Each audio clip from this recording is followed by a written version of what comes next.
तो एक सवाल जो आप लोग मुझे कई बार डीएम्स में पूछ चुके हैं, आज इस वीडियो में उसी का जवाब देने वाला हूं मैं।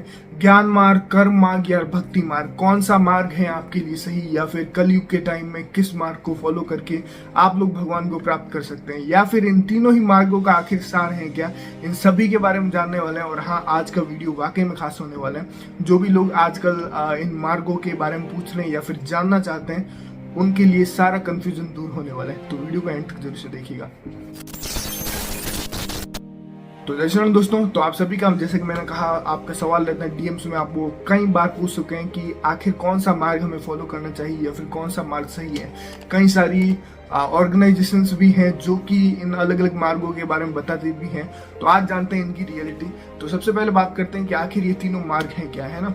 ज्ञान मार्ग, कर्म मार्ग और भक्ति मार्ग, ये तीनों ही मार्गों के बारे में आप लोगों ने सुना होगा।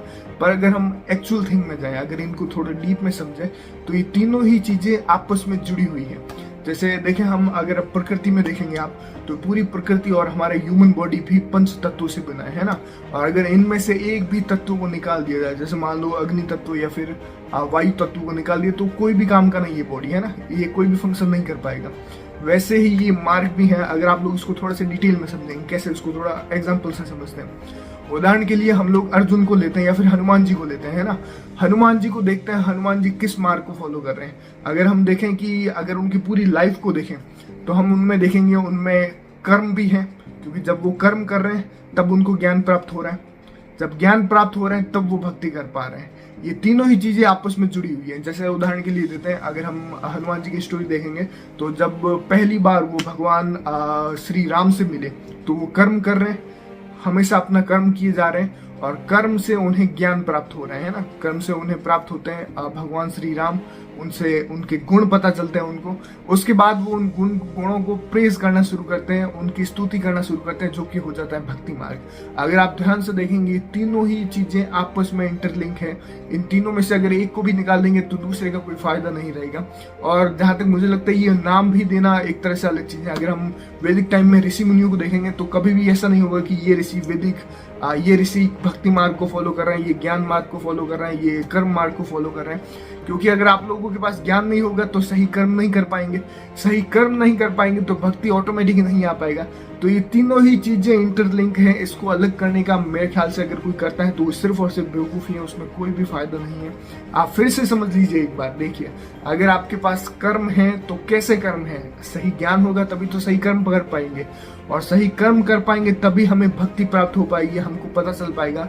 उदाहरण के लिए, जैसे कि भगवान शिव की आप स्तुति करते हैं, तो कैसे स्तुति करेंगे? आपके पास ज्ञान भी तो होना चाहिए ना, भगवान शिव हैं कौन, क्या क्वालिटीज हैं उनकी। तो उसके लिए आपको कर्म करना पड़ेगा, पता लगाना पड़ेगा कौन है भगवान शिव। तो उससे ज्ञान प्राप्त हुआ, उसके बाद जब आप उस ज्ञान को यूज करेंगे कर्म के रूप में, तब आपको भक्ति प्राप्त होगा।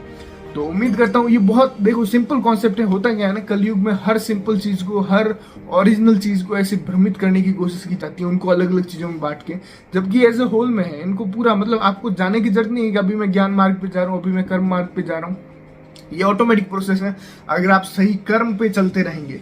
क्योंकि जैसे कि हमारे वैदिक सिद्धांत भी होते हैं, हमारे वेदों में भी सबसे पहले कहा गया है कि कर्म प्रधान है। भगवान कृष्ण भी कहते हैं अर्जुन से कि कर्म करो, कर्म प्रधान है। तो जब आप कर्म करेंगे तो सही ज्ञान प्राप्त होगा, सही ज्ञान से आप भक्ति प्राप्त कर पाएंगे। एक चीज और, आपने ऋषि मुनियों को भी देखा होगा, तो कोई ऐसा नहीं है जिनमें कि कर्म है पर ज्ञान नहीं है, ज्ञान है पर भक्ति नहीं है। सब में आपको तीनों ही चीजें मिलेंगी। कोई भी ऋषि मुनि ऐसा नहीं मिलेगा। अर्जुन में भी देखिए, आपको कोई भी ऐसा नहीं लगेगा कि इसके पास ज्ञान है पर भक्ति नहीं है, भक्ति है पर कर्म नहीं है। वो तीनों ही चीजें हैं, तभी वो सही रास्ते पर है, सही चीज पर। तो उम्मीद करता हूँ आप लोगों के मन में जो ये कंफ्यूजन है ये क्लियर हुआ होगा। अलग अलग चीजों में फंसने की बजाय सही कर्म कीजिए, नेचर से जुड़िए, ताकि आपको ये छोटे मोटे कंफ्यूजन परेशान ना कर पाए, है ना। तो उम्मीद करता हूँ इस छोटी सी वीडियो में आपको ये डेफिनेटली क्लियर हो गया होगा कि आपको भी अब इन सब चीजों में फंसने की कोई जरूरत नहीं है कि ज्ञान मार्ग जाए, भक्ति मार्ग जाए, कर्म मार्ग जाए। ये तीनों ही चीजें इंटरलिंक्ड हैं और अपने आप ऑटोमेटिक चीज है। ये तीनों ही चीजें आपको चाहिए होंगी अगर आप लोग आप भक्ति करें। प्रेजिंग, बाउइंग और सर्विंग जब हम कॉन्सेप्ट लेके आते हैं, हम बात करते हैं उसके बारे में, तो उसमें भी ये तीनों ही चीजें हैं। कोई ऋषि मुनि के बारे में बात करते हैं तो वो भी, अगर उसका भी जीवन देखा जाए तो उसमें भी ये तीनों चीजें मिलेंगी।